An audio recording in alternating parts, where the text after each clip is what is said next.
Well, thanks everyone. Good afternoon, and welcome to this Institute of Molecular Science and Engineering's briefing paper launch addressing plastic additives. It's a great pleasure to have you all here, as well as everyone that is watching online at the moment. So welcome everyone. I'm Dr. Jose Jimenez. I'm reader in the Department of Life Sciences here at Imperial College London, in a field called synthetic biology that has a bit to do with the things that we are going to discuss today. And today, we are going to delve into the complex world of, and oftentimes nasty world of plastic additives. So we are going to learn about what are their implications for our health, for the environment, as well as for the recycling industry. So in this age, I guess that I don't have to convince you that we are using plastics probably too much. They're present continuously in our daily lives. And of course, it's of extreme importance to learn about these hidden components that we call plastic additives. So this briefing paper is an extensive and thorough review about these additives, and in particular looking at, as I said, the implications for health and the environment, but very importantly, it also discusses what are the regulations that are around these additives and what are the regulatory challenges as well. So before I move on, I wanted to introduce the Institute for Molecular Science and Engineering. So this is one of the global institutes at Imperial, and it draws its force from the 4 faculties at college in order to address complex challenges that the world is facing today. Some of these global problems can be solved through the main focus of the activities of IMSE, which are anything that have to do with molecular innovation. So one of the very good things that IMSE does, and one of the affiliates, is that it brings together people with very different expertise and backgrounds, and we think that this type of interdisciplinary research is essential for being able to tackle all these problems. Okay, so today, now, we are going to move on and hear a presentation from Professor Jason Hallett. Professor Hallett is Professor of Sustainable Chemical Technology at the Department of Chemical Engineering here at Imperial College, and he's one of the co-authors of the key policy recommendations. After the presentation, we'll go on a panel discussion. So without further ado, I'm going to hand it to Jason. Thank you. Thank you for the awesome. Welcome, everyone. So this is great. So, I'm going to assume it's good. What am I doing wrong? Okay. That's just my natural magnetic personality. It's fun. So I'm going to take you through the recommendation, or the key recommendations that we have made, which you've all got the briefing document in front of you. What briefing documents is too. Very exciting. I'd like to start, of course, by scaring everyone. This is mandatory. I mean, I've been giving talks on plastic recycling for, I don't know, 6 or 7 years now. And you have to start with scary stuff. I'm told it's a problem, and apparently this is well known. Actually, we've been working on this here at Imperial, working on plastic waste problem since even before David Attenborough used to use it. It is a problem we should have seen coming. And I'm a chemical engineer. I often joke, or I used to say with seriousness, and I still think it's true, that chemical engineers' greatest contribution to society is that we basically invented polymers. This was our fault. So all the plastics, this is our fault. So we caused this problem. And you can see the growth of plastic production, which I said earlier that we should have seen this coming. I mean, the growth is absolutely astronomical. So we made a virtually indestructible material, and then we ramped up production from 1.5 million tons a year to just under 400 million tons a year in half a century. And of course, if you integrate that curve, 70% of the material in there is still out there. So it's an absolutely scary amount of waste plastic. It's 3.5 billion tons of plastic waste that's floating around the planet somewhere. It's not all in the environment. This briefing paper is not about plastic waste itself. We were talking here about the additives in plastic waste. And there are a lot of things that are meant by additives. Now, I've given some concrete examples here, but I'll do the pictorial representation in a moment. Some of them are functional. Of course, the most obvious one is the plasticizers. When you turn a polymer into a plastic, we usually have to add some material to give it flexibility. Colorants, so dyes. It's a topic near and dear to my heart for a number of reasons, but often plastic waste is colored, and so we've added dyes into the material. Fillers that are used a lot in order, more or less, to change the porosity or to change the density of the material. We add reinforcement, so carbon fiber composites. That's Agnes' domain, so it's her fault if the carbon fibers are a problem. But often we have these composite materials of fibers with plastic, and the plastic is usually the continuum in those composites. And the final thing that's up there is sort of stuff that got in there by accident. So other things, anything from dirt and contaminants to stuff that was in there when we did the processing, post-processing, or when it got thrown away or when it got chewed up. And I think this is important because it's a wide variety of materials, some of which are well characterized and we know what they are, others of which are extremely random, I guess you could say, because they were picked up in the environment. There's a lot of regulation that goes on with additives in plastic packaging, quite famously around plasticizers, several of which have, I don't know, either been banned or have failed to go through legislation. Normally because of their toxicity. I think probably the most obvious one is DOP, which is an endocrine disruptor. And so a lot of these sorts of plasticizers are being phased out and replaced with other things.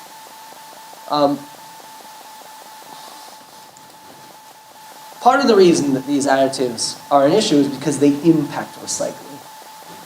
So this is where I start quizzing the audience. Does anyone know what the global rate of plastic recycling is? What is that? Almost perfect. Almost free. Yes, what? 8.7. Not bad, though. So in between 7 and 12. So if you average it together, you've got it. 8.7%. So we're pretty good. Yeah. 8%. The theoretical maximum is 85%, incidentally. This is what scientists believe is the most you could recycle. Above that, entropy is going to murder you. So 85% is about what we think is achievable. So we're a tenth of the way there. Well done, us. One of the biggest factors that limits our current recycling technology is that we have to deal with plastics in the product that they exist.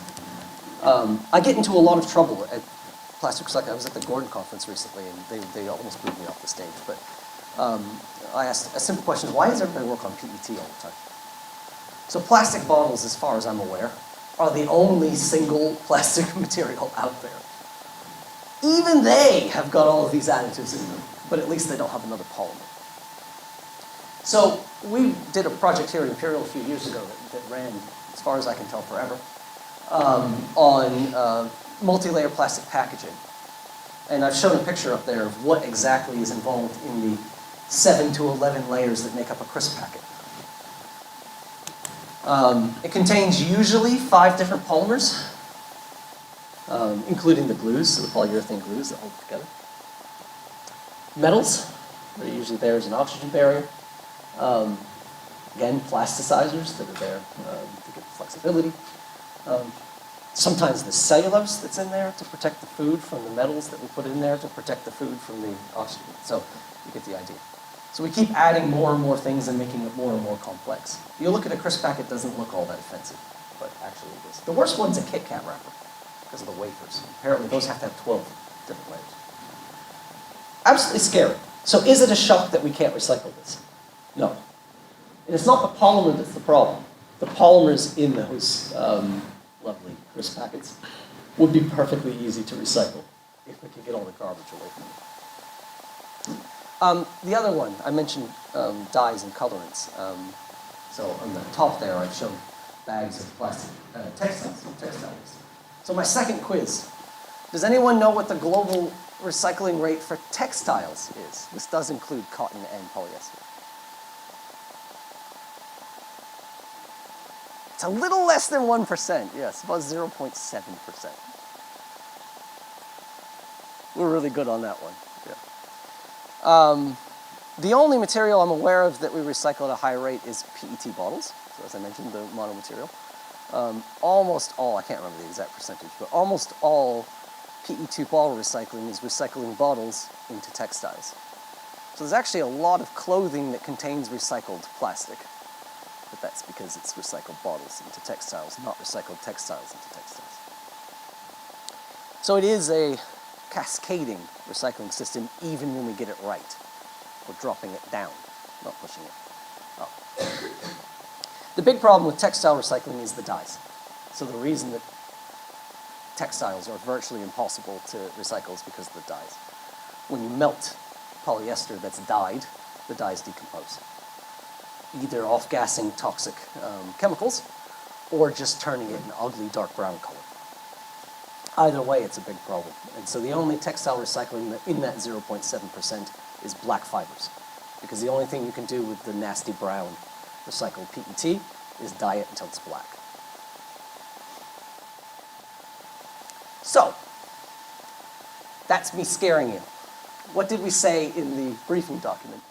We gave some key findings and recommendations, I guess, for what policy can do to help make these intractable problems tractable. One of the scariest bits when we were looking into this is exactly what the range is of things that we add into plastics. There's no real standardization and there's no real regulation around what goes into a consumer product. As long as it's not going to kill people, it's basically all bets are off. And so our first, and I think, at least in my opinion, strongest recommendation is to try and reduce the range. It's very hard to design a holistic recycling system when you might have thousands of different components in there. Trying to get that down to something manageable would be a big deal.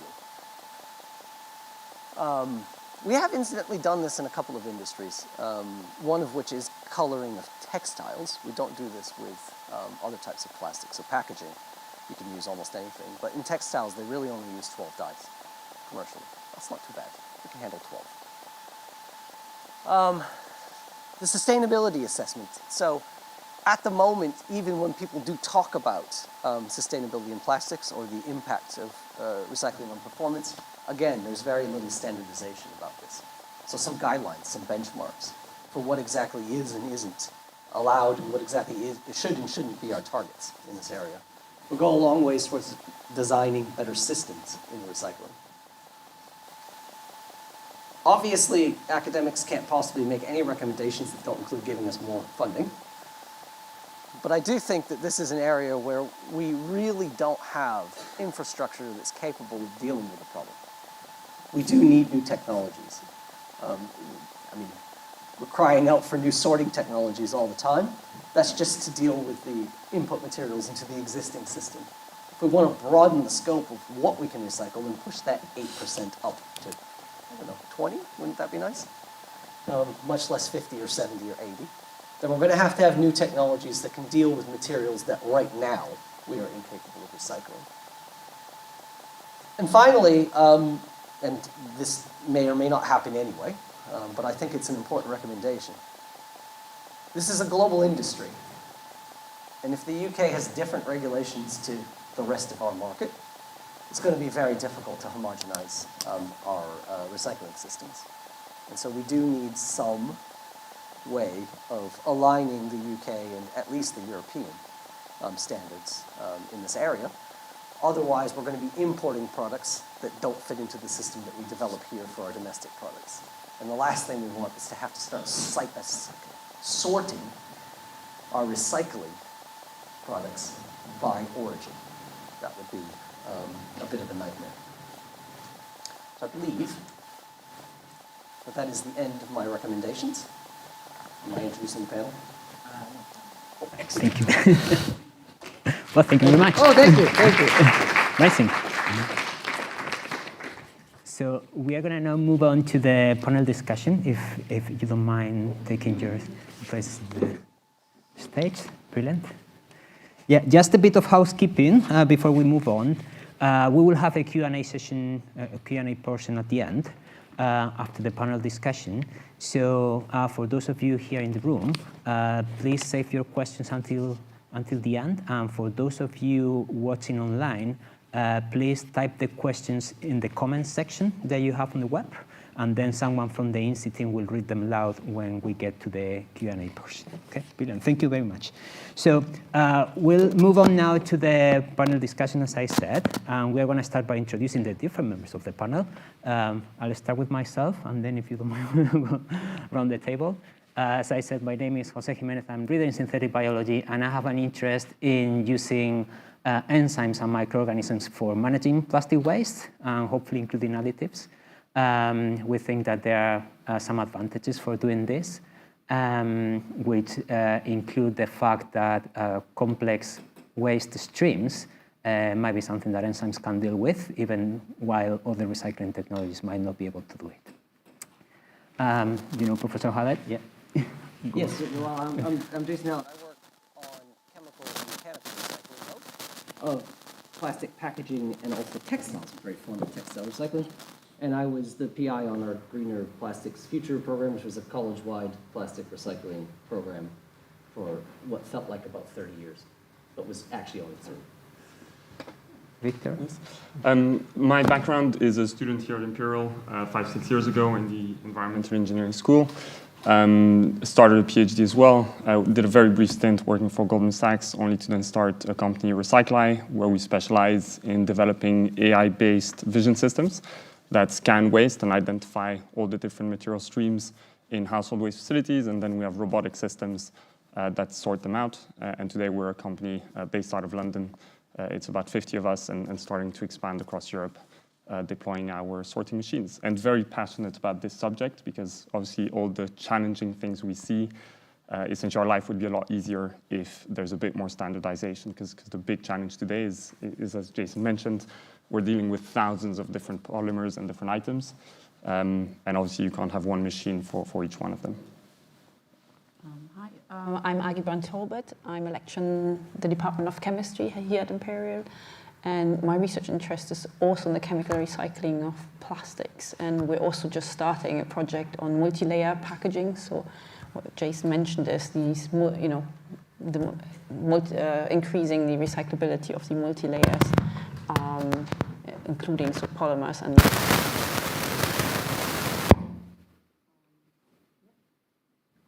Great. Thank you very much all. So to get started with this, I wanted to ask something about the first of your policy recommendations, which has to do with the regulations. So I'm not sure who wants to take it, but basically we'd love to know what are the EU recommendations in this regard, because it feels one of the other things that you recommended was that the UK should perhaps align with them. So in particular, what are recommendations, or what we should be looking at trying to restrict these families of additives? So maybe I can start. So generally, I think it's quite early that I think that not many people have thought about the additives. So generally, it's about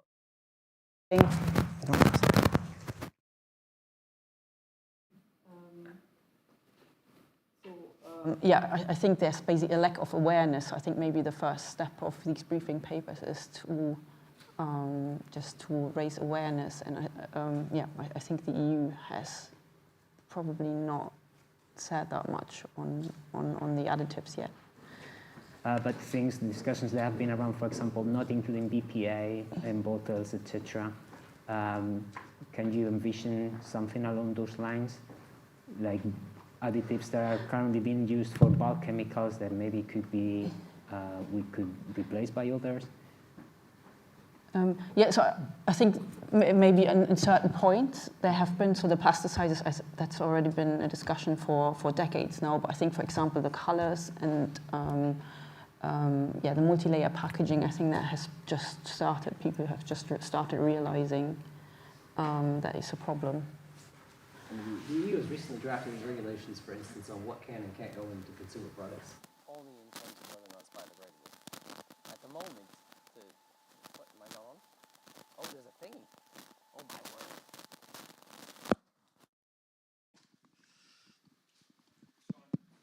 Okay, good. So at the moment, for instance, if you take a bottle of detergent, a bottle of shampoo, the surfactant has to be biodegradable by law, but none of the additives. And this is because, of course, shampoo goes into wastewater treatment, so we need it to digest inside the wastewater treatment plant. But we never think about the additives. And so at the moment, we're sort of, or the EU at least, is sort of looking at the higher level questions, but they haven't yet, as Aggie said, they haven't really yet come down to the next bit. I think what we were afraid of here is that we were going to, or the UK would come up with a set of regulations and, a list maybe of things that were allowed to be used, and then you get a different list in the EU and you get a different list in the US, but we ship products all over the world. And so on the front end, you might have a very well-regulated, well-set-up system, but the recycling has to take in whatever comes into the stream. And those products might have been manufactured anywhere. My view is that there's a few things we can already do now that will have an enormous difference, mainly the dyes. Today, take any plastic you have, if there's a color, chances are probably 100% that it will not get recycled. And the simple reason is technically everything is recyclable, just not economically recyclable. And the way a waste facility works is today you have essentially all your mixed material coming in, and then you're going to have a machine that's going to extract each type of material, and conveyor belt after conveyor belt. Basically, the only way we could do that is you would need one, say, take PT, for example. Today, very easy, 80% of the PT is transparent. You have one machine extract them all. Some countries take a bit of PT blue, and we have endless theoretical debates with our customers of where the line between blue and transparent is. And those are okay because you can have a lot of PT blue, but if you have PT green, that's never cost effective to sort. If you have something red, any other color, you're just going to mix it. And the price today of mixed colored plastics is less than half what it is of the clear plastic, because obviously you can maybe make flower pots, and so it's again downgrading. And some people are doing it. So Sprite, for example, you might remember sort of 5 years ago, all their bottles in the UK were green. They actually took it upon themselves to change them to transparent, and that basically means that overnight one of the biggest brands in the world went from all of their bottles not being recycled to suddenly being recycled. And so yeah, I think simple things like that could already be implemented and have a massive impact. Yeah, we've seen this as well in supermarket brands have told us that they're simplifying their plastics, not necessarily the additives, and so that inspired us. And it's really nice to see that there are players that take it upon themselves, but we are worried that just voluntary action is not enough, and that we need sort of an intervention by policy, basically, and on a national and ideally a global level to really make this consistently work, basically, and increase the recycling rates everywhere. I think mine is working. Another point I wanted to touch upon is what do you think of the quality of the final product? So can all additives be replaced or removed? Or is it possible, or we will always have to keep some, like, for example, the flame retardants, some plasticizers, etc.? Let me take this, okay. It's a good question. There's some things that we have to do for product safety, right? And the reason that we, here at Imperial, the reason that we went after multi-layer plastic packaging is because this is the more difficult end of food packaging, where first and foremost, performance above all else. And of course, engineers, we always say performance is the most important thing, but nobody wants to eat rotten food. This is sort of a thing. And there was a big question that we asked at one point, which was, okay, how far are we willing to go with this? And the reason I mentioned the crisp packet and how complicated it is, this is all done. These 5 different polymers, these 7 or 10 different layers, is done so that the crisps aren't soggy. That's basically it. This is so we don't have to eat soggy crisps. And I guess, how many of these additives do we need in order to add functionality to protect us from food spoilage versus how much do we need in order to, make it a little bit crisper or make it a little bit more universal. One of the scariest things that we learned during that project from one of the global food companies, I won't mention who, but they have one set of specs for their packaging. So the food has to be able to keep fresh in the north of Sweden and in the middle of Vietnam. because they don't want to have different types of packaging for different regions. And so the specifications on some of these products are absolutely insanely over the top, because they have to be able to reach an enormous range of temperature and humidity and everything and have the same shelf life. And so one of sort of the corollaries of that is how far are we willing to push industry to de-streamline some of their processes so that we can have a trade-off between cost and environmental damage. Anyone want to add to that? No? I'll take the shot. Okay, brilliant. Something related to what you just said. Would it be fair then for producers to carry all the cost of these technology developments, because it feels like it benefits consumers and it certainly benefits recyclers? So the distribution of these innovations might be a bit unfair to the producers. I give perhaps not the answer that you expect, and actually challenge it, whereby I do think there's also value in keeping it all the same, and actually having the same packaging in Vietnam than in Sweden helps. Again, coming back down to that standardization. The more varieties you have, the harder it is. I think take any material in the world, if you have enough quantity of it, and if you can agglomerate enough of it, you'll find a buyer and an end user to purchase it from you. So it's just finding a process that's cheap enough, and that fuels innovation, and people will find it.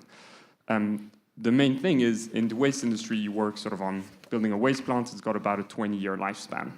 So when you build your waste plant, you don't really want your waste to change. And that adds costs. A lot of waste plants were built, for example, 40 years ago, assuming 20-30% of newspaper.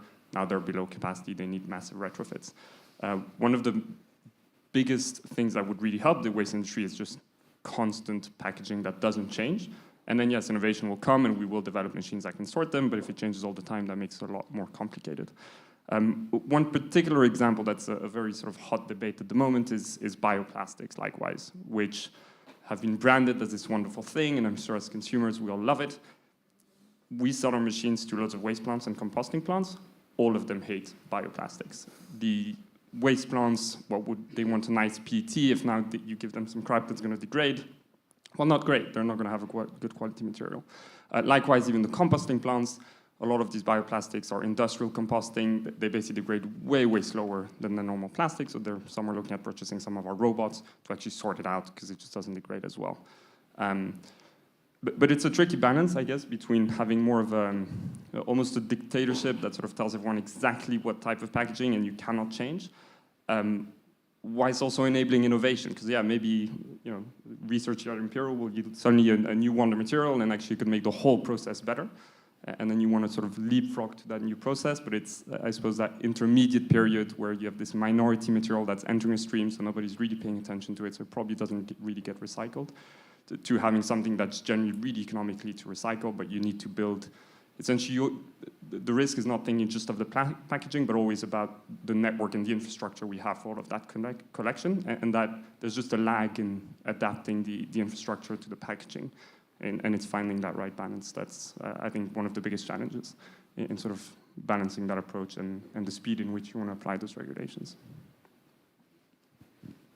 Yeah, we should remember that waste management costs money, right? We're all paying that, and that's not the end producer. We're paying that with our council bills and so on. And so having a very efficient waste management system will save costs for society as well. And we see that in countries that aren't as wealthy, that the reason why I'm sure they like a clean environment as well, but like they just don't necessarily have the money for building the infrastructure and collecting and sorting the waste like us. So I think making it a simple system should help with rolling it out across the world as quickly as possible, as the plastic waste builds up every year. Right? Actually, Victor said something that reminded me. I mean, one of the things that we battle in this with standardization is marketing. And this is always a problem. I'm always reminded of the Canadian beer bottles, which is it's always wonderful to think about beer. But they come in two types, brown bottles and green bottles. And they're all exactly the same. It doesn't matter which brewery it is. They all use the exact same bottle shape, and then they put their label on. So the bottle's the same. You do not see that with plastic bottles. they're all different shapes because the marketing has been set up to make it more identifiable with that brand. So part of the branding went into the shape of the product. And that, of course, means that you have to go through quite extensive melt reprocessing. You can't just do refilling with plastic bottles, which you can do with glass bottles. I'm not necessarily saying that will fix all of the challenges, because of course it's a very limited scope. But it is an example of where sort of a recycling system was put in place, I guess you could say with a bit of common sense around how to tackle the shape of the product, rather than just letting everybody do whatever they want. Thank you. We've touched upon the different recycling infrastructures that might be available depending on the country, etc. I've been working on this for a number of years now, and a question that keeps coming up is what gets actually recycled and what doesn't. So containers, I think we have all the view of the PET bottles, etc. And I think those are collected and recycled to a very big extent. Films and other types of plastics, not so much, right? So we are looking into making smarter plastics, but also it'd be great to increase the amount of plastic that can actually be recycled. So I don't know if you could comment on that. Yeah, films are, today I guess they're the hot topic in the industry at the moment, but it's not going well. Tesco started collecting them for the past 2 years with a company based in Scotland. Turns out the company's now gone bust because they just collected the films, didn't really have any way to disposing them, so it just accumulated in a warehouse, and they couldn't pay the lease fees for it anymore, and so it was just this massive warehouse. So we collected the films, but we don't have an outlet for it yet. Yeah, the best one I love is with Jason on this one, that PET is my favorite of all plastics. It gets recycled really well. Then there's all the colors we can ignore. These just get downgraded. And then a little known one is all your PE and PP have a major problem. And the major problem in those is food versus non-food grade. So today, if you have, the reason PET bottles are so widely recycled is on the market, 90% of them are sort of contain water or liquid. But if say 90% of them were shampoo bottles, we couldn't make new drinks bottles, because if you have a shampoo bottle, you're not allowed to make a drink bottle afterwards, because you essentially have toxicity added to it. But for PET, it's fine because there's just so many drinks bottles, and so yeah, there's a little bit, but it gets diluted. For PE, so think all your milk bottles and your pots and all of those basically get collected, but it will never be bottle to bottle again. With the only exception, you can be proud of the UK. The UK is the only country in the world that actually does this, simply because we seem to be drinking a lot of milk, and we also seem to be the only country that drinks milk fast, whereby in the UK the milk bottles are these sort of a bit translucent bottles. All other countries don't have that because it does reduce the shelf life, but it seems we drink it fast, so we don't need a very long shelf life. But if you go to France or the rest of Europe, they're typically white and will sometimes even have a carbon coating inside. And so actually the UK is the only country in the world that does recycle bottle to bottle of milk bottles, which is fantastic because it proves it can be done. You just need to sort of standardize it. And today, yeah, a lot of machines struggle in identifying those food, non-food grades. That's something at Recycli we're working on to identify those materials, and we're starting to sort them, and we've just achieved really good results actually in sorting them. But now we need sort of regulatory approval, and that's going to take a very long time to get there. So that's just one example, I guess, of what gets recycled. And then aluminium gets recycled very well, and that's only within household waste. And so I'm not, yeah. Then there's all the other plastic applications. But yeah, today household waste is probably the widest use of plastics. Great. Thank you very much. Now, I wanted to ask more specifically about the additives, which are the main topic of this discussion. So I wondered, you mentioned that the additives, in order to be allowed, some of them need to be biodegradable, but my guess is that not all of them are. So to what extent their environmental fate is known, or if we can classify them according to different families because of their biodegradability? Actually, it's a good question. No, to a large extent, this is not known. I mean, for the individual compounds, we know it. What we've struggled with, I think, is the link between their fate, so the environmental leakage rate, I guess, and the degradability. A lot of them are biodegradable, right? Most plasticizers will biodegrade quite readily. Dyes generally don't. In fact, dyes are usually quite potent microbial toxins, so generally they go the other way. And so it is a spectrum, I think, within that. And some products, you know, the bigger issue is that they get into the environment at all, so back to the endocrine disruptors. So a lot of plasticizers cause a lot of health problems. A lot of them are, what do you call it, aquatic toxins, and so this is why one of the reasons that the ocean waste is such an issue is that the additives leach out into the ocean and kill all the wonderful sea life that's out there. But I guess the bigger problem there is that there is very little regulation on that, because apart from consumer products, none of these things are supposed to go out, right? So we're supposed to be collecting them and incinerating them or landfilling them or whatever sorting and recycling that we can do. And so the leakage, the unintended leakage, is a much bigger issue, because those materials do end up in the environment and they weren't designed to. I actually think we do a reasonably good job with the things that we plan to emit. I guess you could say agrochemicals is another good example. And there's a lot of, it's one place where biodegradable plastics really have taken off, of course, is in environmental materials. So things that we intend to stick out in a field and leave it there. But it's the stuff that we, you know, it's the litter that we didn't intend that causes most of the problems. Right. I mean, maybe just to add to this, so yeah, if you have a biodegradable plastic, you need to definitely make sure that the additives are also biodegradable and environmentally benign. Otherwise, yeah, you're making basically a release system on purpose of releasing toxic or persistent chemicals. So that's really important that that's taken into account when designing these new plastics. But the fact that we see these additives accumulating in all sorts of tissues means that they're not really, they don't biodegrade very fast, or not fast enough at least, doesn't it? Yeah. I mean, it's not necessarily also sort of direct toxicity. I think the first paper talks about that some substances aren't necessarily very toxic, but they just don't degrade and they accumulate in certain places.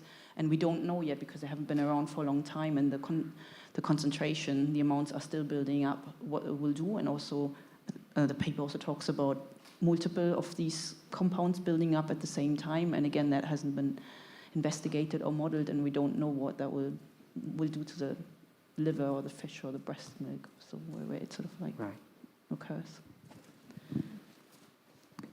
I think, again, you can employ common sense here with the additives. You can take a similar approach that we do with the plastics. And, you know, there are lots of reasons why you might not want a plastic to biodegrade. Well, apart from the recyclability issue, which is separate. I can't think of a reason why you would want something not to be recyclable. I can't think of a reason why you would want something not to be industrially compostable. Honestly, I can't think of any logic of why you would want something to survive under those conditions, and I can't think of any reason why you would want to make a material that you couldn't recycle. There are plenty of reasons to have a range of materials and potentially a range of additives that either are or aren't biodegradable.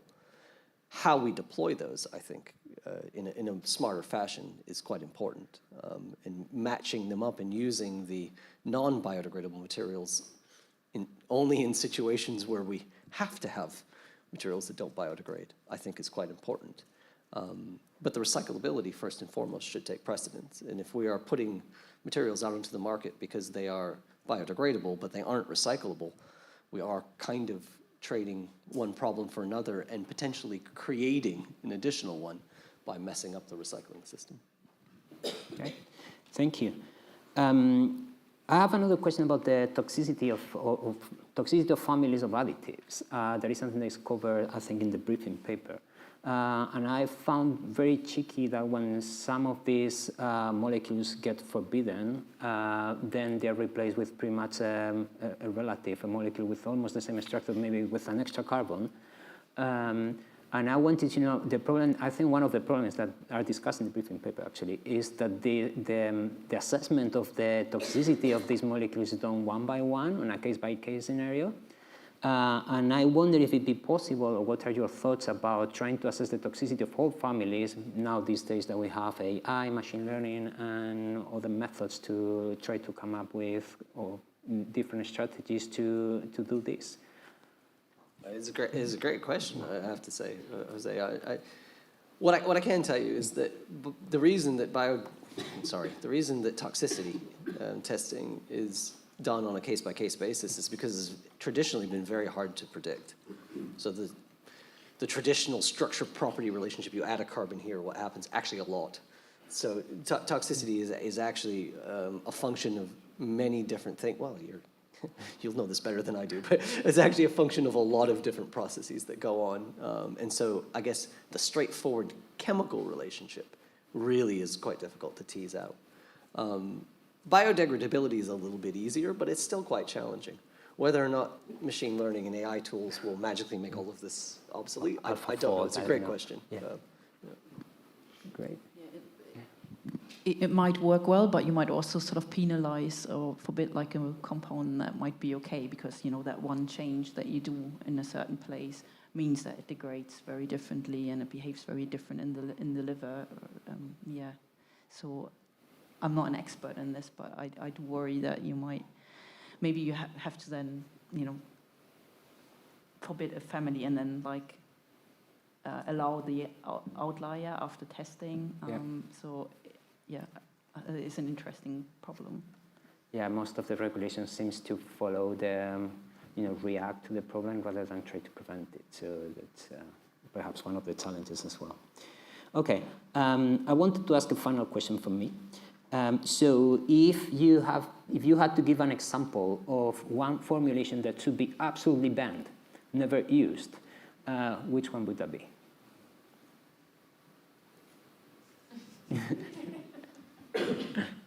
Heavy metals in food packaging.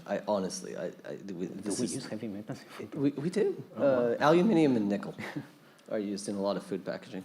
That's the white code. Yeah, because they work well.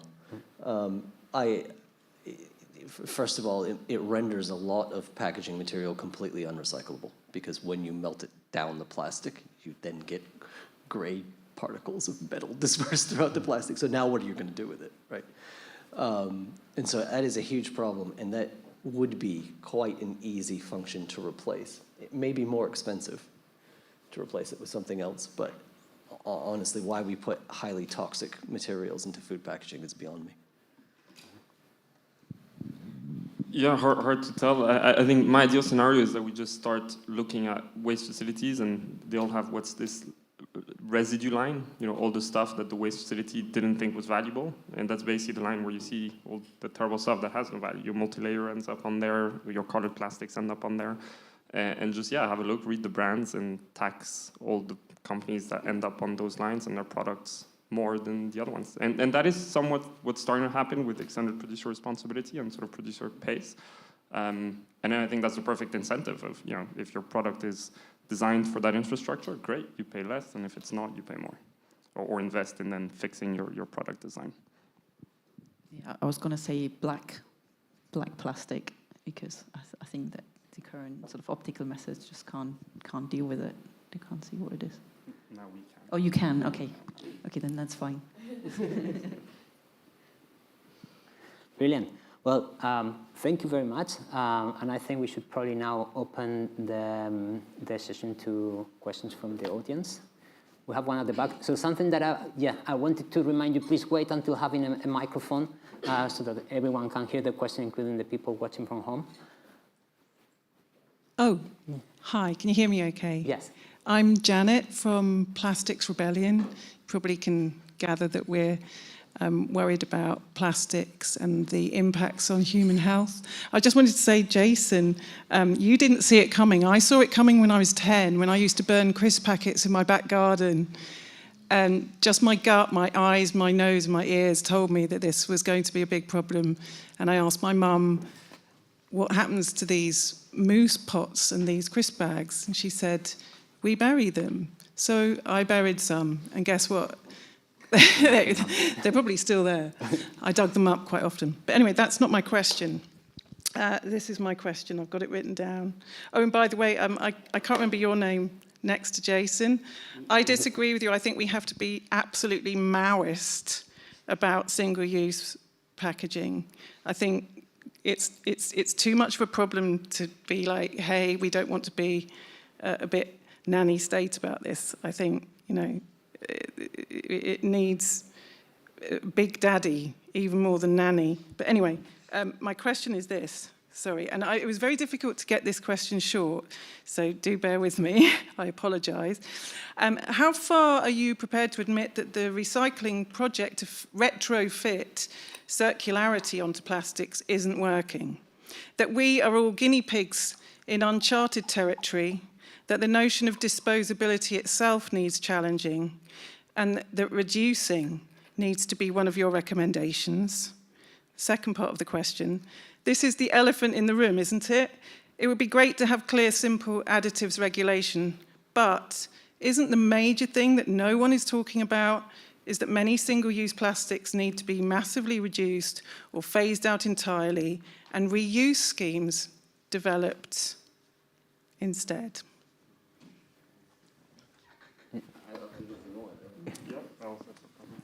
Yeah, no, well, good. So I'm going to give you an opinion first. You know, Victor can give you, I think, a wider view on this. And also, I will say, first of all, to address your comment about my comment, but however that works, about burying things. Actually, I think by and large, if we were better at burying plastic, so if we did a better job of collection in landfill and had less leakage, that would be the biggest thing we could do to solve this problem. The biggest problem with plastics in the biggest problems with plastics in the environment is that they're in the environment, is what I'm saying. So if we did a better job of controlling the stream, that would go a long ways towards increasing, first of all, recyclability, and second of all, reducing the impact on human health. I don't mean literally burying. I mean sequestering. There you go.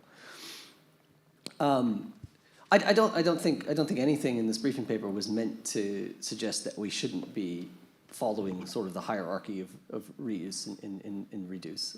So no, I definitely agree that reuse is a great idea whenever you can. And I mentioned the refillable bottles, right, on purpose. I mean, that is an outstanding example of reuse that's been done at large scale, at least in one country, for decades.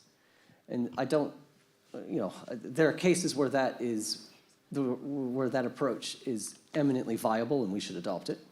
And there are instances where it's extremely challenging and we should think about what materials are most appropriate in situations where they can't be reused, right? Single-use plastics, I mean, I often sort of sit on both sides of the fence on that. I definitely think that they are a problem. The issue that I have is I'm not sure that we have a very good replacement at the moment. And we need to have a good idea of what we want to replace them with before we institute a ban. I always go back to the example of the plastic straws in London, and we decided we were going to replace them, which gives you two options, metal or paper. And your lips. Well, okay. Assuming we're going to use straws, but paper, if you take paper bags versus plastic bags, right? Paper is more polluting to make than plastic. So we've traded one form of pollution for another. Some people might think that's a good trade-off, but air pollution versus water pollution, I don't know. Pick your poison, literally. Metals means more mining. Do we want more mining, drilling holes in the ground and dumping acid into them to get more metals out? Also a big environmental problem. And so I think by and large, we need to be sure before we institute something as heavy-handed, in my opinion, as heavy-handed as a ban, as an outright ban, that we have a replacement that we can all agree is better. Otherwise, we will trade one problem for potentially a worse one. And that, I think, would be a mistake. That's just my opinion.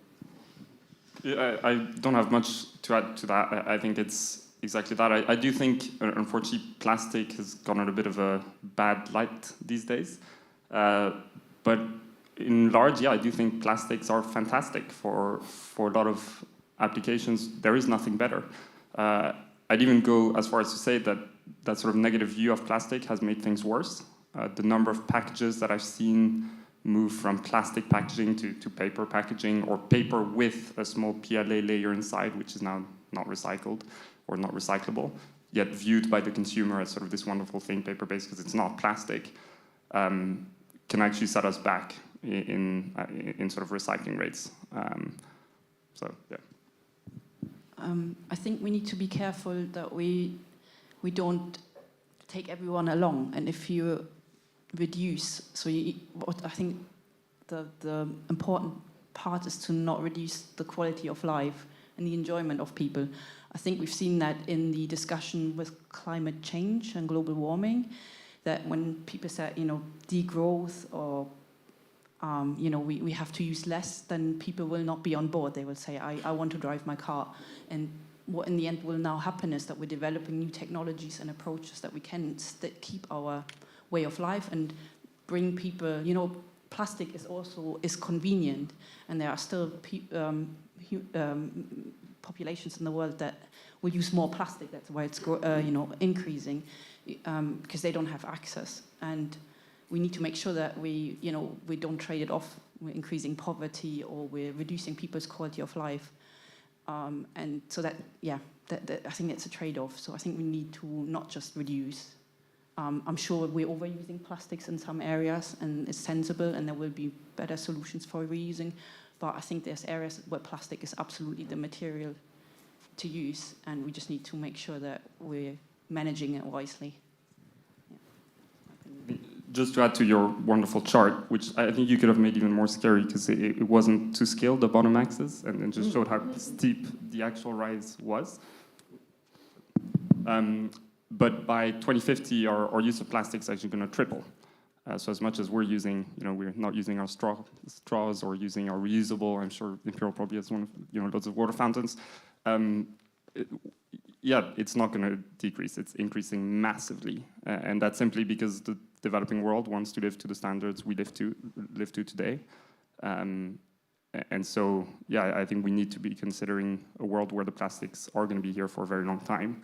I mean, just look at this room. I'm touching a plastic mic. This is plastic. There's probably plastic and polyester here. We've got PVC here. Literally everything you touch. I think somebody did an interesting study that I read the other day. It's something like 2/3 of all the items you touch during your day are plastic. And so, I don't think we can do without them. And so just finding ways we can recycle them better. We have one question over there. Yeah. No, she was first, sorry. Yeah. Claire. Go next, sorry. There you are. Thank you. The question on toxicity, excuse me. Do you think that we need to change the way that we develop new materials, or how can we change the way we develop new materials to avoid unintended consequences of a material? So we could go for functionality, for example, and end up with toxic materials. What can we do to reduce the occurrence of this? Because that's kind of a story of humanity for the past few hundred years. Yeah, personally, I think the answer. I think the answer is probably yes, but it's a rather cynical viewpoint, right? In part, I think it's because we can't control ourselves. So it is, to a large extent, an admission that we can't control what we do with our waste material, and so make it as safe as possible. I don't think that there's any. Again, I don't think that there's no reason to make something that's not recyclable on purpose. I don't think there's also no reason to make something that's toxic unless you absolutely have to have it. And so finding less toxic alternatives is always a good idea. How we incentivize that, I think, is the big question. So how do you drive that change? How do you make that sort of the first item or the second item on the list when somebody's considering a new material? I think that's a better question. And back to the discussion about different materials, how do you balance our other objectives? And the big one, of course, at the moment is always carbon footprint. And so are we willing to trade off a higher carbon footprint for a lower toxicity?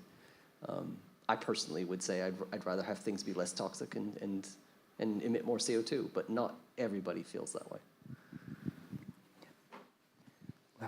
I have a comment on anticipating. So I think some things we can probably anticipate, but I think also the world is so complex that there will always be something that we just can't think of it, right? It's non-linear. There's just some things coming together. So I think there will be unintended consequences in the future technologies. What we can maybe try to do is to be very flexible and have early detection systems. So for example, there's a movement at the moment to set up an intergovernmental panel commission for chemical pollution. And that basically what they're going to do is rather than have one, on plastic pollution.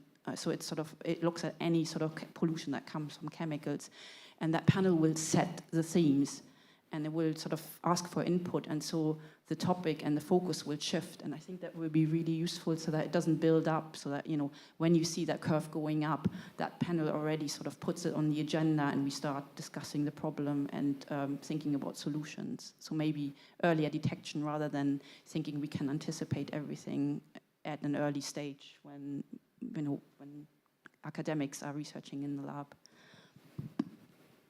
Thank you. We have another question here in the front. Hi, Jason mainly. I'm a chemist and I've been working in the waste sector for the last 4 decades. I've seen enormous change. So many questions. But the question that I'm going to ask is principally about, you're talking about additives and its problems in mechanical recycling. What about chemical recycling? Is that not the silver bullet? It's not a silver bullet. No, I think that's I don't think that's a very controversial opinion. It's not a silver bullet. With some additives, you'll still have to deal with them. So I have a spin-out company that recycles textiles. We recycle the dyes. So literally our input into there was to try to do the decolorization. Mechanical recycling with dyed material is virtually impossible, as I said in the talk. Victor nicely converted. He even gave the same numbers that we use, right? Somewhere between 2 and 5 times more valuable if it's transparent PET. Chemical recycling, of course, the recycling part works fine with the dyes because you take the material apart and the dyes just sit there. But you've now created an enormous wastewater or waste something stream that's dyed. So we're back to the problem that we have with the dyes upstream. It's smaller, but this is typically what you see in chemical recycling. You have to either, if the additives survive the chemical recycling process, then you've got to figure out how to clean them up from your waste stream. If they don't survive the chemical recycling process, in some cases it's even worse. So they can ruin the product, co-crystallize, for instance. If we are to adopt large-scale chemical recycling, I think it would make a lot of sense to design our additives such that they, I don't want to say don't interfere with that, but we know what they're going to do in the chemical recycling process. All of that said, I do research on chemical recycling. A lot of people do research on chemical recycling because it's still mostly a research topic. I mean, it's starting to make its way up through the TRLs, but at the moment when we talk about commercial recycling, it is mechanical in one form or another. It is an opportunity for the future, for us to be smarter for once. I hope we are. I have a question over there.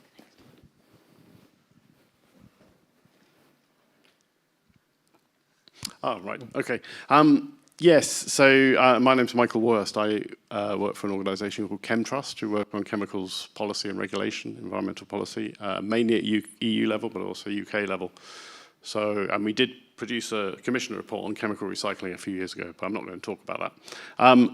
I think that there's a lot of this is about chemicals and what is, I think the reality of regulation is such an important issue. I mean, we do the EU. The UK is not going to move ahead. It moved ahead on plastic milk bottles, which was good with wrap and all that sort of thing. But they come from 2 ends. They come from the sort of substance-specific end, and they come from certain types of applications. So plastic food contact materials are regulated.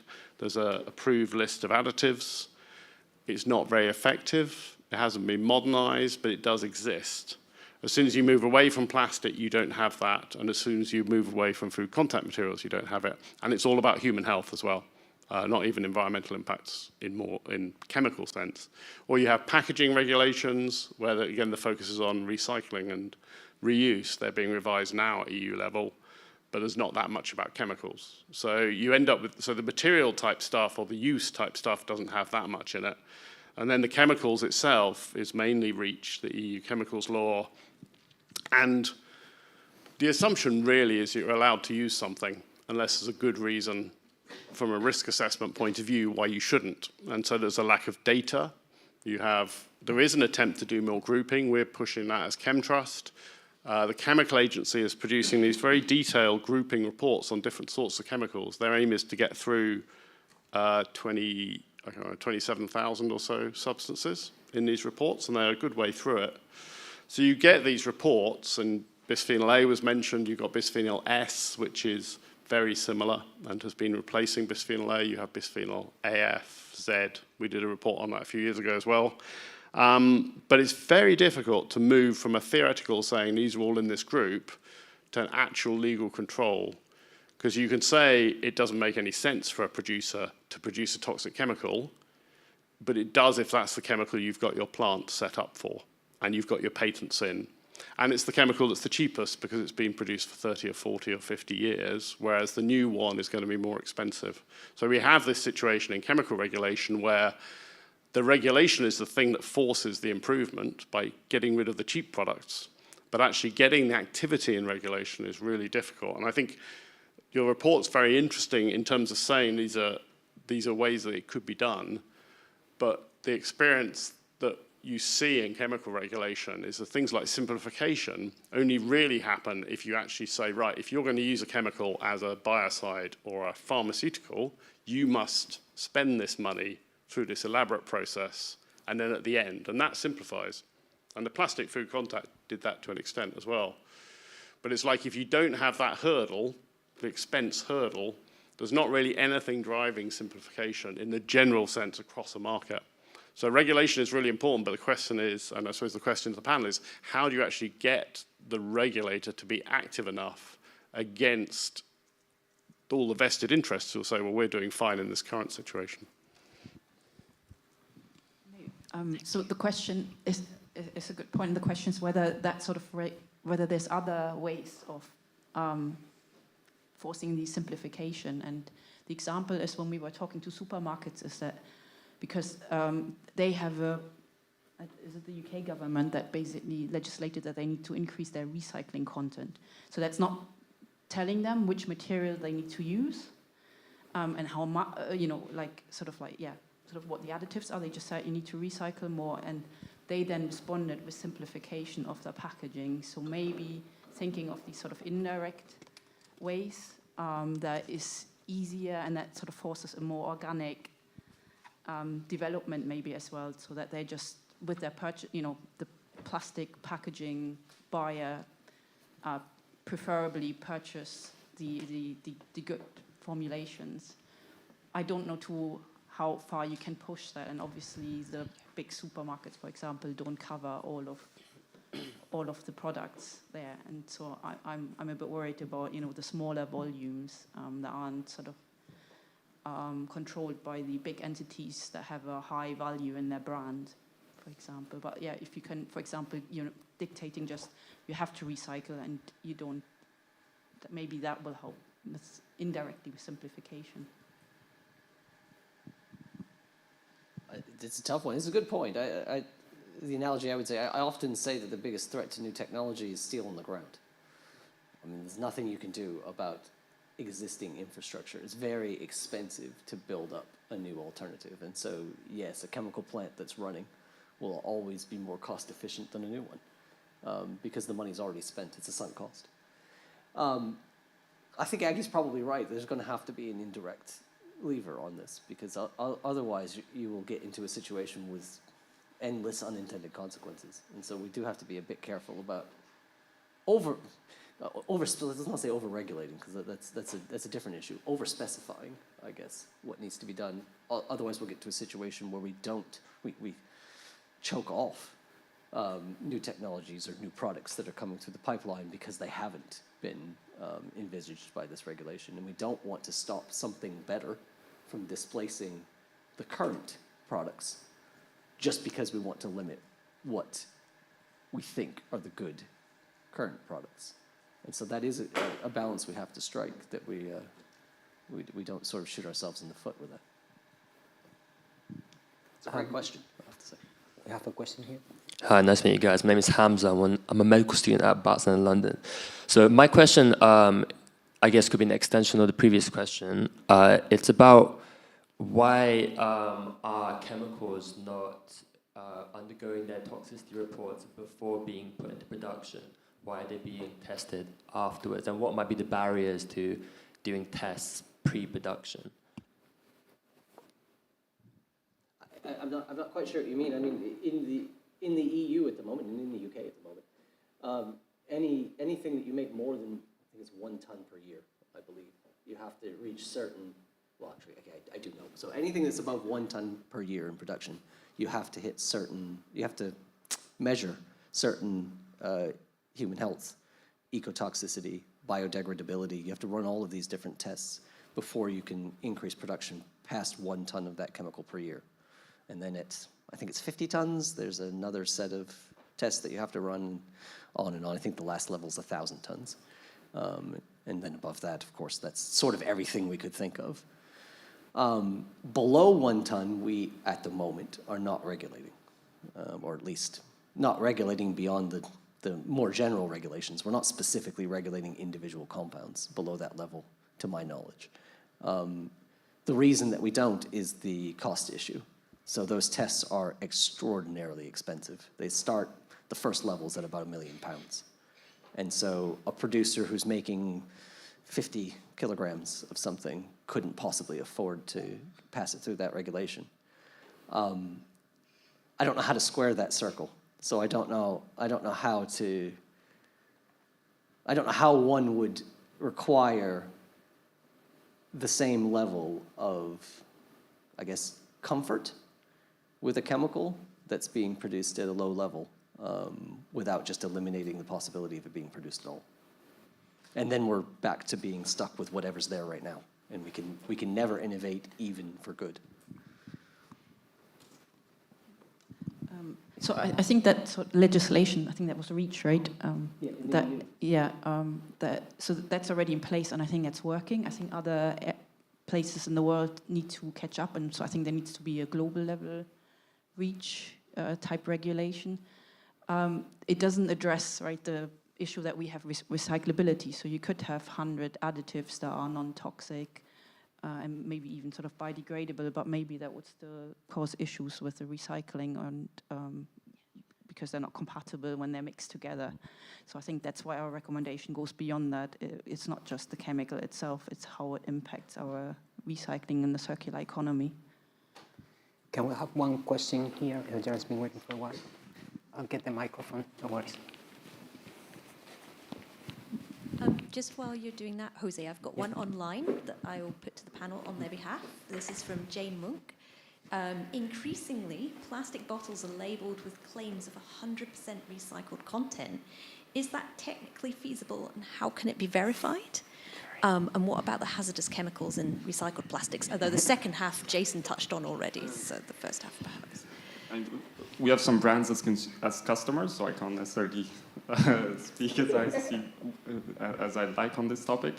But yeah, I've started a little collection on my phone of all these types of claims of super recyclability on bottles, and yes, I do think there's a huge amount of greenwashing from these types of labels to the hundreds of different types of recycling symbols and logos that are, God knows where they get them from.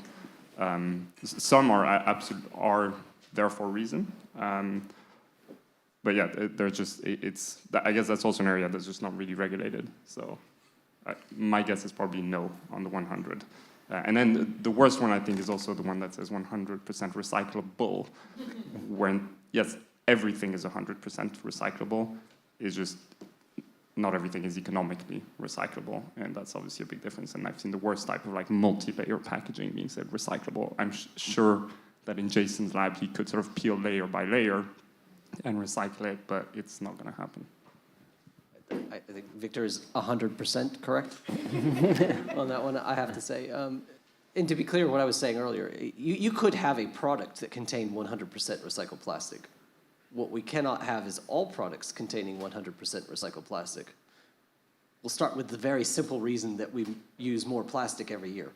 So we literally would run out. And secondly, as I said earlier, it is considered an estimated upper limit that only 85% of plastic even could be recycled. So there's an upper limit on what we can do anyway. But yeah, I mean, Victor's right. I mean, people put all sorts of things on labels, and if you read it carefully, sometimes it doesn't mean what you think it means. And in other cases, possibly some things are less than 100% truthful about their claims?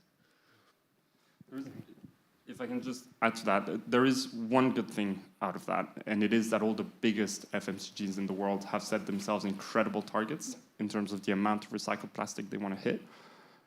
Not a single one will hit them.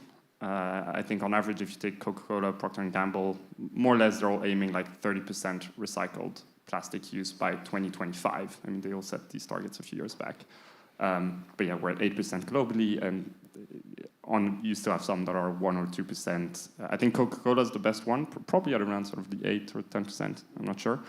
But the one good thing about that, it does mean that over the past couple of years, the price of recycled plastics has absolutely gone through the roof because those brands are desperate to sort of buy all that material. And that's great for the recycling industry. And for the first time, the price of recycled plastic is higher than virgin, even though it's of lower quality. Now, it does mean you then start having cases. There was a case in China that was recently busted where people had virgin plastic, polluted it, and then sold it as, ocean-bound recycled plastic for a higher price. But overall, it is a good thing for the industry that the price of recycled plastic is going up. Yeah, I said this one time in an interview, in a radio interview, but we have to be careful with mandates sometimes because they can encourage undesirable behavior. And we saw this during the early stages of the COVID pandemic when the paper recyclers shut down in Europe, especially in Scandinavia. But a lot of products had to have 30% recycled fiber in them.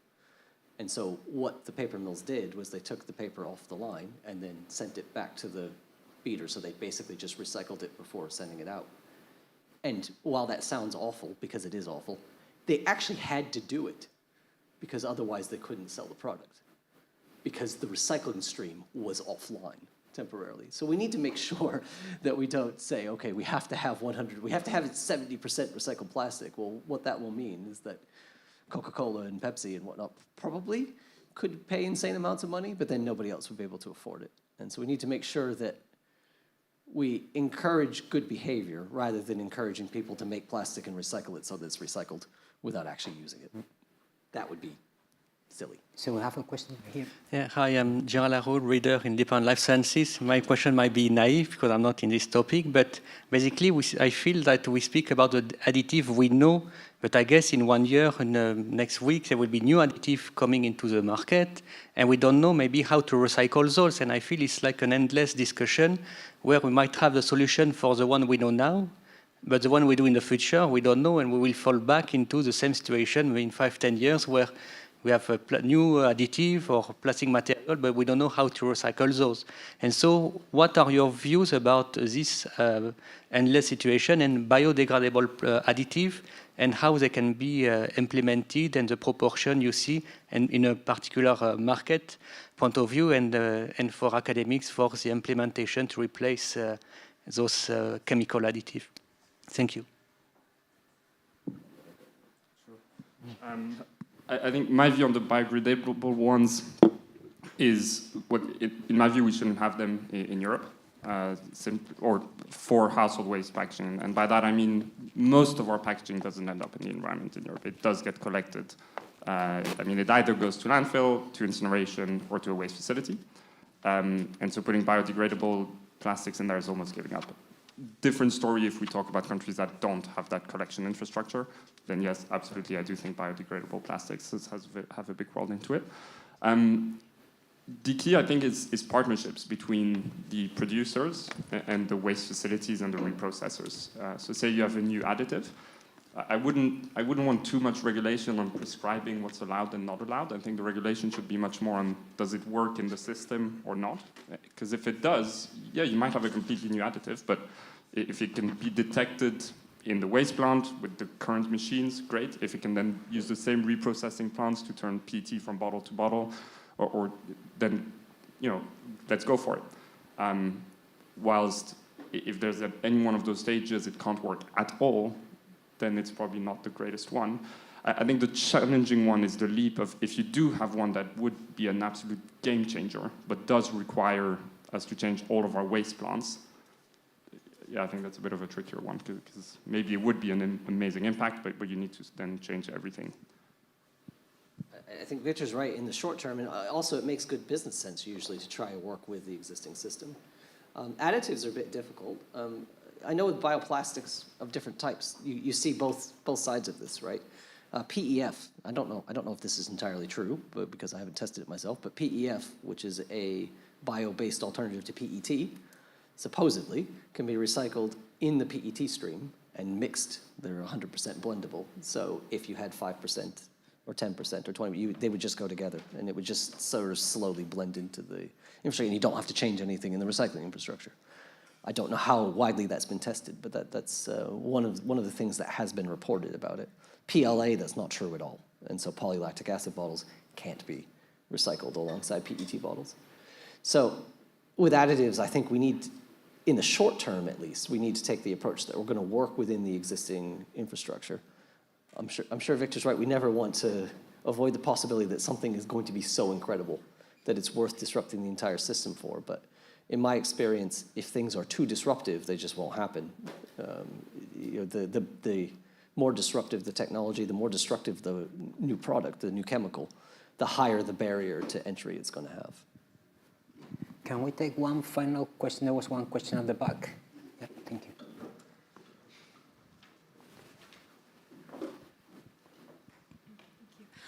Hello, I'm Diana, and I'm also from Plastics Rebellion. I have to say I found this quite a depressing discussion. I feel that the panel is coming at the problem of plastics from completely the wrong perspective. Let me just give a few facts about plastic. It's essentially a fossil fuel. It's made from fracked gas. Recycling needs virgin plastic for the process to happen, so there has to always be an input of virgin plastic, which means we have to keep making plastic. Plastic can only be recycled a few times before the chemical bonds actually break down, and you as chemists, I'm sure you're aware of that. So what do we do then with all this broken down plastic? Chemical additives are toxic to human health. Nobody's mentioned PFASs, which the endocrine disruptors. You will all know about those. They're horrendous. They're having a terrible effect on human life and other life. I don't know how we're even tolerating them. And the levels in this country of toleration are much higher than they are in the EU. Let's face it, most plastic is going to be burnt. With 8% recycling rate, it's just going to be burnt. And it's essentially an energy from waste raw material. And that's what the plastics industry wants, and they like that because fossil fuel companies are pivoting away from oil and gas because they know they're going to have to reduce that, but then they've spotted a get-out-of-jail card in plastic. So it's not really a question, I suppose. I'm just sort of explaining why I feel so depressed about plastic. I think you're coming at the whole thing from the wrong perspective. I feel you're too complacent and just tolerating this amount of plastic, and you just want to try and kind of just slightly ameliorate things. When I think really you should be recommending to the government, as the EU is currently consulting on, to recommend reduction and refill and reuse systems.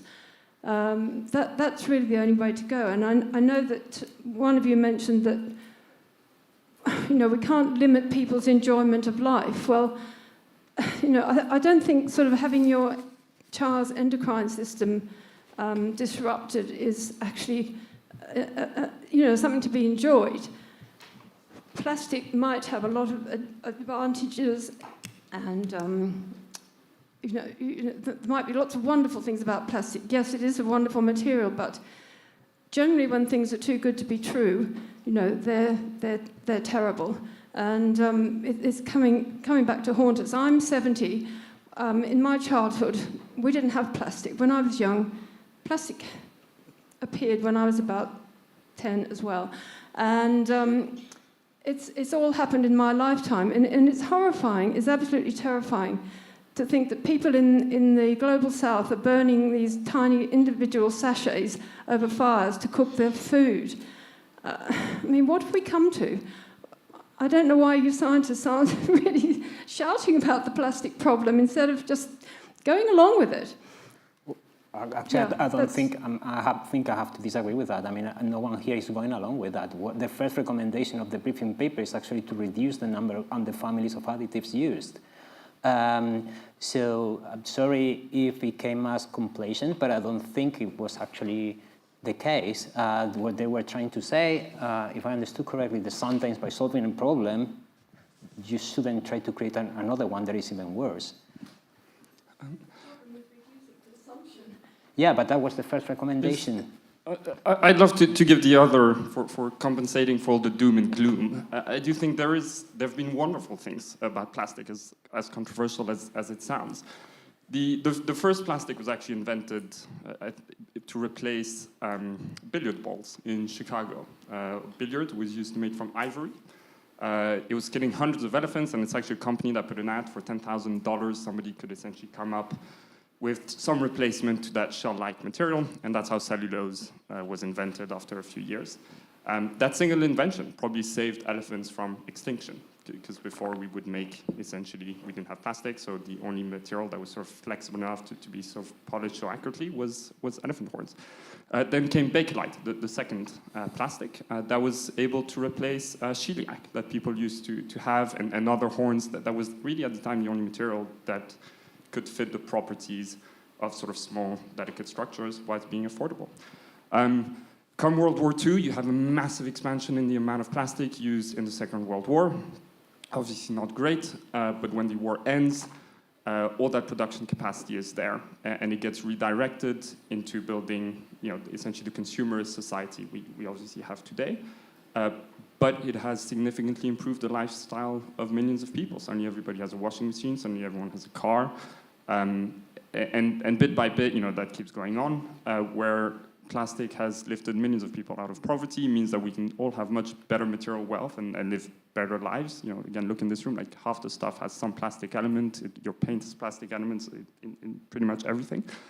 And then I absolutely agree with you that last phase of plastic, when we've become so good at producing them and mass producing them, which means we start using it in everything and sort of mass production. And I absolutely agree with everything you've said on the fact that, like plastic bottles, today just PET bottles, in 1 year, if you were to line them up in one line from one end to the other, it would take you 1 year to travel from one end to the other, if you were traveling in a fighter jet at 1,000 kilometers an hour. And that we do every year. And that's just PET bottles. To that, you got to add all the other stuff. But today, there isn't a better solution. I agree, we can sort of do refillable bottles, but if you go in the global south, the tap water isn't always accessible. So people do need a cheap way to sort of quickly get access to water. I think another problem, and it's a bit economical, it's true in the South, you mentioned all the small plastic pouches the big brands are producing, which is a shame, because instead of selling big bottles that have less plastics and more content, a lot of brands now sell loads of smaller bottles because they're more affordable. But I guess that's the balance between people being able to buy that product and having a comfortable lifestyle versus not buying it and using less plastics. And it's more of a economic and political debate. Maybe comment on your sentiment. So when we realize that there's a problem, I think going into a sort of depression or being outraged about it is part of the process. I do think we need to then move on and develop an action plan. And I think for example, this is an idea and a suggestion for a solution. So we absolutely not sitting here and saying that there's not a problem. We're trying to suggest a solution that is equitable, that doesn't take away from people. I firmly believe, even though I don't have answers, that we will work it out together. And it's not only one person, and it's not only scientists. We have to work together with policy, with industry. I think we can do it. Sustainability is meeting the needs of the present generation without compromising the needs of the future generations. And so we have to live our life while also thinking about the future. But I don't think you can take people along when you just tell them that it's all terrible and they have to go back to 60 years ago. I think there's a lot of people that don't want to go back to 60 years ago for various reasons. Okay. Well, thank you very much. I think it's time to wrap the presentation up. I wanted to finish by thanking all for the questions. I think it's been a very interesting discussion. Thanks everyone for attending today in person, also online. I wanted to thank the authors of the briefing paper who weren't present today, Arturo Castillo, Kieran Brophy, and Isabella von Holstein, who's in the audience. Thanks as well the authors of the policy report that we have on the panel, Jason Hallett, Aggie Brown-Talbot, and Isabella von Holstein. Thanks our panelists for taking the questions. And thanks to everyone that has made this event possible, the AV team, the catering team, and of course the IMSE team. For those of you that want to stay, please feel free to join us. So we will have a networking and drinks reception now in the foyer. With this, thanks very much for coming today.